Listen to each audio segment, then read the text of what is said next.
It may seem like Apple is behind the competition a lot of the time. The company appeared to be slow to developments like widgets, bezel-less displays with camera notches and screens with high refresh rates. And with the iPhone 16 Pro, it appears to once again be late to the party, bringing generative AI features and a real button for the camera to its 2024 flagship. But if you will allow me to play therapist for a moment, I think it's not that Apple is slow, I think Apple is cautious, perhaps overly so.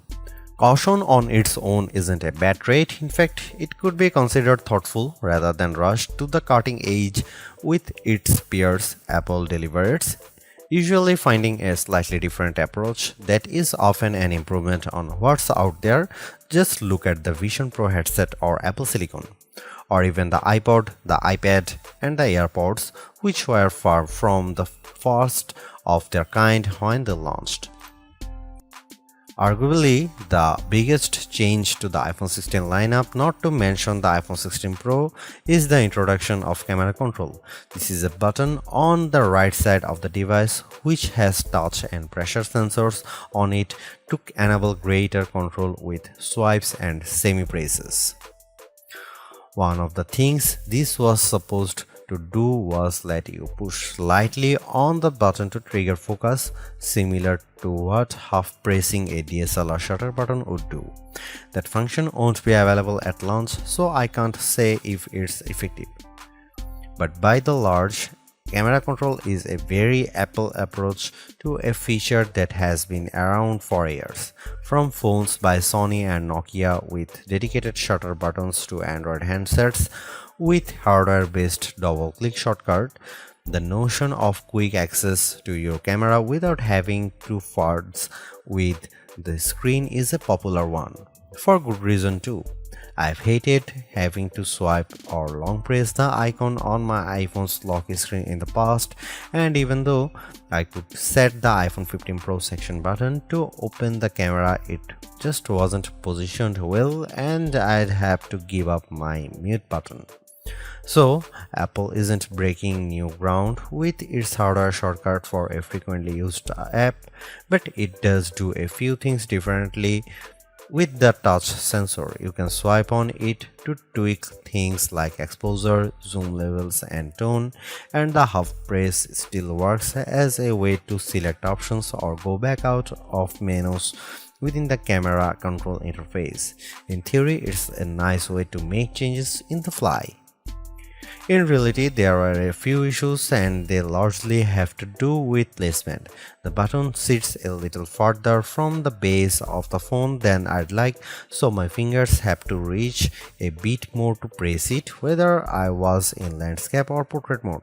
This wasn't usually a problem when I had both hands free and could steady the iPhone with my other hand and readjust my grip. But if you are trying to take a quick shot with just one hand, the button's location can feel unintuitive. Of course, everyone has different finger lengths and ratios, so it's entirely possible that other people find this logical. It also depends on your grip. If you are cradling the bottom of the device in your palm, it's harder to maneuver. If you are covering part of the screen and reaching out for the button head on, it's slightly easier to use camera control. Still, even for those with the strongest claws, swiping and half pressing and double half pressing on the sensor is tricky. I was only ever really able to do that if I had my thumb holding up on the bottom edge and my middle ring and little fingers steadying the right end of the phone. Maybe this is a new camera grip I just need to relearn for this button. The awkward placement is a minor gripe compared to what I found most annoying, the button's touch sensor. Not only was it difficult to swipe through different settings when holding the device with one hand, it also reacts to accidental touches and swipes. Sometimes the phone would slide down my palm and change the exposure or zoom level, completely ruining the vibe. I should point out that you can go into accessibility settings to either tweak or swipe sensitivity or turn it off altogether if it really bothers you. Honestly, if you are planning on making adjustments with camera control, it's best to have time, patience, and both hands free. In those situations, I had a lot of fun editing settings and watching them by reflected in the viewfinder in real time. I also liked zooming in and out of subjects, decomposing a shot and tweaking exposure till I liked what I saw before then pushing down to snap the picture. I especially loved this while recording video since it makes slowly zooming in or out of a subject smoother than using the on-screen slider.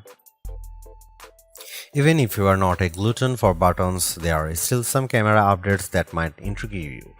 This year's flagships sport what Apple calls a 48 megapixel fusion camera, which has a faster quad pixel sensor. This enables what the company describes as zero shutter lag, which is wording it has used repeatedly over the years.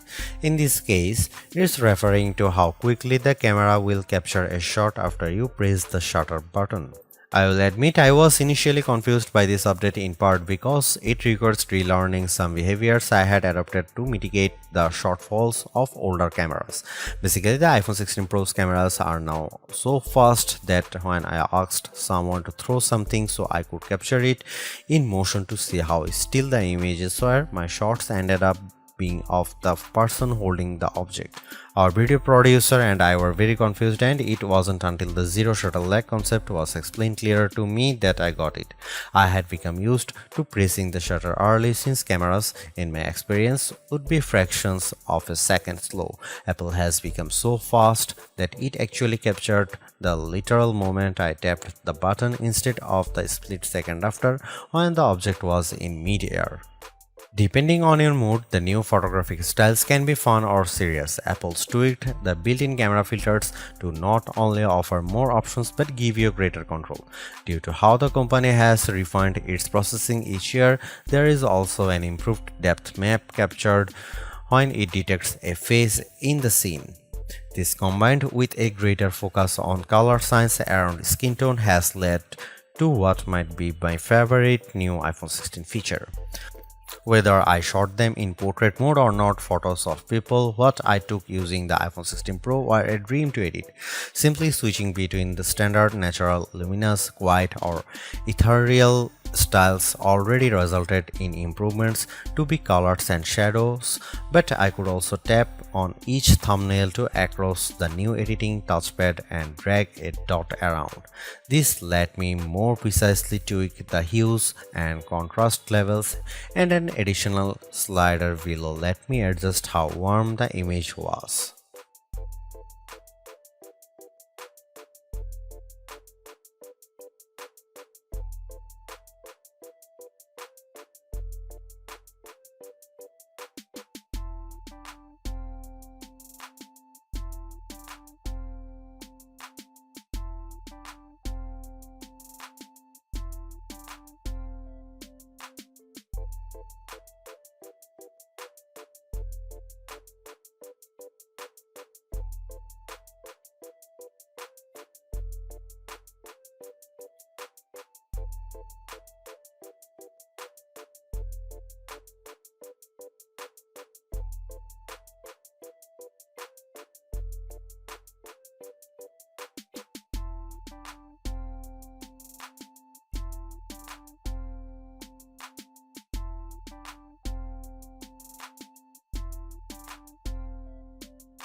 It's been about 2 months since the public beta for iOS 18 was released, and it was nice to get a taste of upcoming features like the new customizable home pages, expanded tap back reactions, and the redesigned Photos app. With the iPhone 16 launch, iOS 18 is basically ready for prime time with some caveats. This year, more than ever, it's hard to figure out what's coming to your iPhone and what isn't. With the release of Apple Intelligence slated for October, features like writing tools, cleanup for photos, and the redesigned Siri won't be ready till next month, and even then, your non-Pro iPhone 15 won't be compatible. Plus, some features that were teased at WWDC like Genmoji still haven't been added to the iOS 18.1 developer beta. which is where most Apple Intelligence features have been arriving as a preview for app makers. Within the iPhone 16 lineup, too, there are things coming only to the Pro models like multi-layer recording in voice memos. It's confusing and can make choosing your iPhone a trickier decision, but for this review at least, the iPhone 16 Pro and Pro Max are getting everything. I cannot wait to try out multi-track recording in voice memos, and I hope Apple sees this yearning as a sign that it should bring this to more devices. It was nice to get time with iOS 18 even in the absence of Apple Intelligence. Honestly, I'm not even sure I'd like those features that much. In a similar way, Gemini AI was nice on Pixel 9 Pro series but didn't feel like must-haves. Some of the new iOS 18 touches I noticed immediately are the refreshed control center, which took some getting used to as I had to relearn how to swipe back to the home page since there are more pages to scroll through now. I especially enjoyed seeing the new little chat bubble appears on my voice recordings, indicating that a transcript had been generated for them, and though I haven't exchanged messages with Android toting friends yet, I'm glad to see RCS support is finally live this week.